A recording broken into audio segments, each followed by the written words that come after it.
Palestina adalah contoh dari umat manusia, calon penghuni surga, insya Allah. Palestina adalah pelajaran buat kita bagaimana surga dicapai tidak dengan mudah, membutuhkan pengorbanan, perjuangan, penderitaan, bahkan nyawa untuk mendapatkan surganya Allah Subhanahu wa Ta'ala. Masih bersama saya, Anto Sud.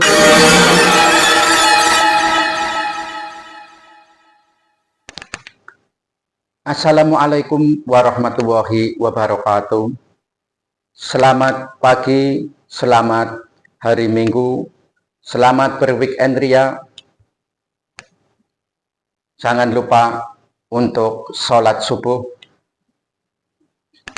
Semoga apapun liburannya, apapun kegiatannya hari ini, semuanya membahagiakan kalian semua. Semoga segala aktivitasnya diberikan kelancaran oleh Allah Subhanahu wa Ta'ala. Amin. Amin ya Rabbal Alamin. Sejatinya, kehidupan manusia akan mengalami dua fase pada umumnya, yaitu fase perjuangan atau penderitaan dan fase menikmati perjuangan ataupun kebahagiaan. Itulah hakikatnya kehidupan, karena manusia akan mengalami kehidupan yang panjang, yaitu kehidupan alam rahim, kemudian alam dunia, dilanjutkan alam kubur, kemudian alam perhitungan, dan selanjutnya alam pembalasan.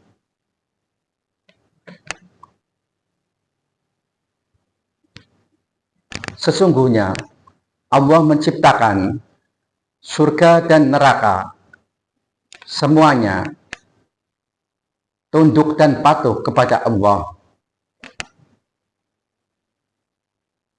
Betapa sejatinya manusia,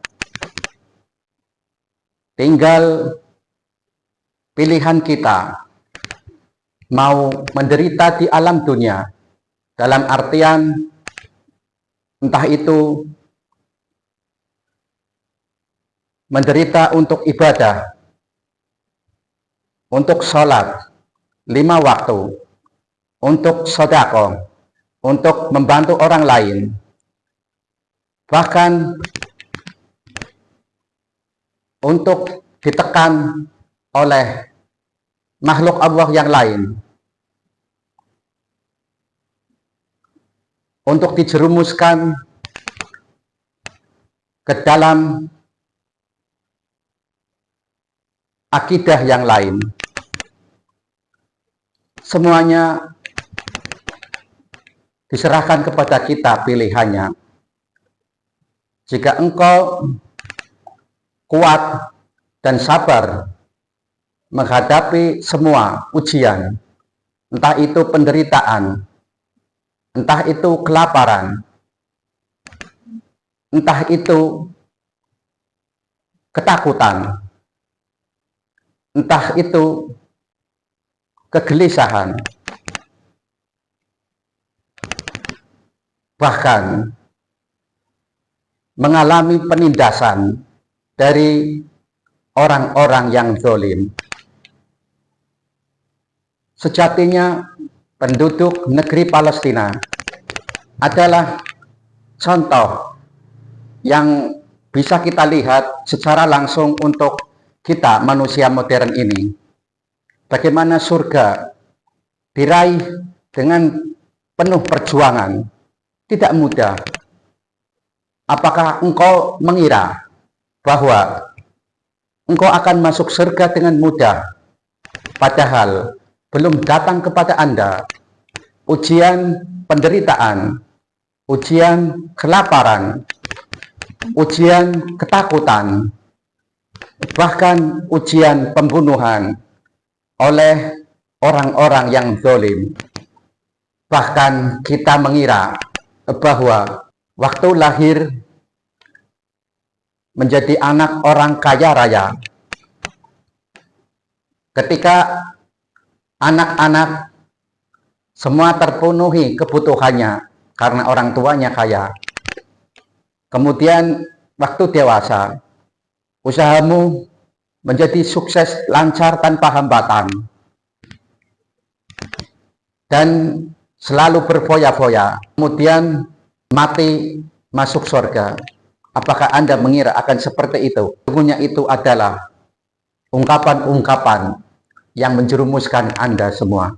Sesungguhnya pilihan ada di tangan kita. Jika engkau ingin berbuat sesuka hati Anda di dunia, maka bersiap-siaplah untuk mendapatkan penderitaan di akhirat yang abadi itu. Ingatlah, 1 jam di akhirat sama dengan 1000 tahun di dunia. Orang bijak tentu akan memilih berakit-rakit ke hulu, berenang-renang ke tepian. Mari kita bersakit-sakit ke hulu. Ya, seperti orang-orang modern saat ini, anak-anak muda saat ini, banyak yang mengatakan bahwa sholat membuang-buang waktu, ibadah-ibadah perintah Allah, makan makanan yang dilarang oleh Allah, itu adalah dusta katanya. Sungguh itu ungkapan-ungkapan yang menjerumuskan. Berbahagialah kita, orang-orang yang masih mau menjalankan segala perintah Allah dan menjauhi larangan Allah. Sungguh mereka mengatakan dengan mulut-mulutnya, katanya sholat membuang-buang waktu dan mengurangi produktivitas dari setiap manusia dalam bekerja katanya. Padahal sudah dijelaskan berulang-ulang bahwa rezeki sudah ditetapkan oleh Allah jauh sebelum kita dilahirkan. Kita boleh bekerja karena memang itu diperintahkan oleh Allah untuk berikhtiar. Akan tetapi jangan pernah melupakan kewajiban-kewajiban sebagai umat manusia kepada Allah Subhanahu wa Ta'ala. Jika engkau, wahai anak-anak muda, mengatakan bahwa ketaatan kepada Allah adalah membuang-buang waktu, merugikan produktivitas Anda, maka Anda memilih kebahagiaan dunia yang sangat terbatas ini. Terbatas waktunya yang sangat singkat. Terbatas kebahagiaannya karena dibatasi oleh semua. Tidak ada kebahagiaan yang absolut di dunia ini. Kendati pun harta benda ada di tangan kalian semua, Anda akan dibatasi oleh umur Anda. Sejati pun makanan, semua bisa Anda beli. Ingin Anda menikmatinya, Anda akan dibatasi oleh kemampuan perut Anda untuk mengonsumsinya. Bahkan apabila makanan yang Anda kuasai, Anda konsumsi dengan tidak wajar, dengan semaunya, maka akan menimbulkan berbagai macam penyakit. Itulah batasan-batasan kenikmatan di dunia yang Anda idam-idamkan ini. Padahal di akhirat, batasan-batasan itu akan dihilangkan oleh Allah. Kebahagiaannya adalah mutlak. Tidak ada batasan-batasan yang membatasi. Kita akan dijadikannya selalu muda dan tidak pernah sakit, tidak pernah buang air. Itulah batasan-batasan yang tidak kita dapatkan di akhirat. semua kebahagiaannya adalah mutlak. Sedangkan di dunia, kendati pun engkau mengatakan sholat adalah mengurangi produktivitas kerja Anda, kenyataannya rezekimu dibatasi. Tidak semua harta benda yang ada di dunia dapat engkau miliki. Maka semua pilihan ada di tangan kita. Mau bersakit-sakit di dunia karena penderitaan menjalankan ketaatan kepada Allah. Padahal apabila jiwa dari setiap muslim ikhlas dan tulus kepada Allah, tentunya penderitaan yang orang lain lihat seolah-olah membuang-buang waktu, padahal mendatangkan ketentraman jiwa, mendapatkan kedamaian hati bagi yang menjalankannya.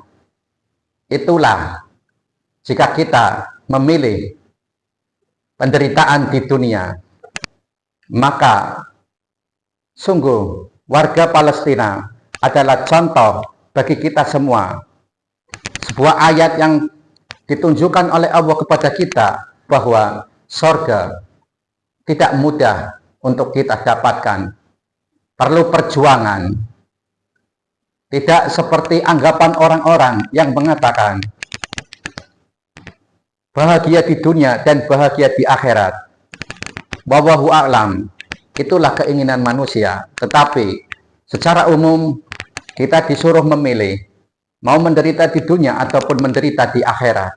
Tentunya dengan segala penjelasan yang tadi dipaparkan, tentunya kita akan memilih yang dikatakan orang lain penderitaan di dunia. Padahal sejatinya ketika kita menjalaninya dengan ikhlas, sungguh bukan penderitaan yang akan kita rasakan, tetapi ketentraman jiwa dan kedamaian hati. Itulah yang tidak bisa dirasakan oleh orang-orang yang anti-Islam. Bahkan penganut Islam sekalipun yang tidak diberikan hidayah oleh Allah, yang tidak diberikan kenikmatan beribadah oleh Allah, tidak mendapatkannya. Maka mereka akan mengatakan bahwa beribadah, entah itu sholat, entah itu puasa, entah itu ibadah haji, entah itu umroh, entah itu berkorban, apapun itu, mereka akan mengatakan itu adalah membuang-buang waktu. Maka pilihan semua ada di tangan kita. Bahagia ataupun menderita di akhirat nanti, usaha ada di tangan kita. Maka sebagai orang yang bijak, tentunya kita akan memilih penderitaan di dunia yang sebenarnya bukan penderitaan. Meskipun terkadang kita mengalami naik turun iman, akan tetapi sesungguhnya jika kita benar-benar yakin kepada Allah, sungguh yang dikatakan orang itu penderitaan, buang-buang waktu, sesungguhnya itu ketentraman dan kebahagiaan sejati. Terima kasih. Selamat beraktivitas. Selamat berhari Minggu. Semoga segala aktivitasnya dilancarkan, diberikan keberkahan oleh Allah Subhanahu wa taala. Wassalamualaikum warahmatullahi wabarakatuh. Salam persatuan umat Islam.